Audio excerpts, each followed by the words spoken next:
प्रेयसीसाठी पतीनं स्वतःच्या पत्नीचा काटा काढलाय। धुळ्यात सैनिक हैवान बनलाय। पत्नीला पेस्टिसाइड इंजेक्शन देऊन मारले। पत्नीच्या मृत्यू प्रकरणी पतीसह 3 जणांना अटक करण्यात आली, तर पत्नीला पेस्टिसाइड इंजेक्शन देऊन सैनिक असणाऱ्या पतीनं मारल्याचा धक्कादायक प्रकार उघडकीस आलाय। भारतीय सैन्यात क्लर्क म्हणून सैनिक कपिल बागुल काम करत होते। त्यांचा विवाह पूजा बागुल यांच्याशी 2010 ला झाला होता। त्यांना 2 मुलं देखील आहेत। मात्र लग्नाच्या काही वर्षानंतर कपिलचा प्रेम संबंधाबाबत पत्नी पूजा बागुलला माहिती मिळाल्यानं त्यांच्यात वाद निर्माण झाला। अशातच प्रेम संबंधात अडथळा ठरणाऱ्या पत्नीचा काटा काढण्यासाठी सैनिक असणाऱ्या पती कपिल बागुल, सासू विजया बागुल, नणंद व प्रेयसी प्रज्ञा कर्डिले यांनी पूजा बागुल हिला पकडून पेस्टिसाइडचे इंजेक्शन देऊन मारल्याचा धक्कादायक अहवाल शवविच्छेदनातून समोर आलाय। पश्चिम देवपूर पोलिसांनी या प्रकरणी चौघांना ताब्यात घेत खुनाचा गुन्हा दाखल केलाय।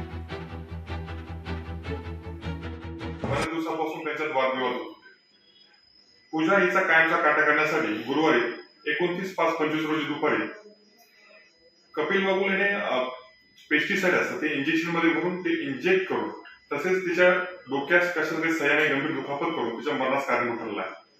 त्याच्यावरून पूजा हिचा भाऊ भूषण महाजन राहणार भडगाव यांच्या फिर्यादीनुसार पश्चिम देवपूर पोलीस स्टेशन गुन्हा रजिस्टर नंबर 195/25 भारतीय न्याय संहिता 103/185 वगैरे अन्वयानुसार गुन्हा दाखल झाला आहे।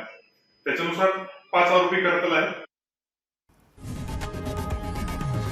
लोकशाही मराठी ऐका, पहा, जागरूक रहा।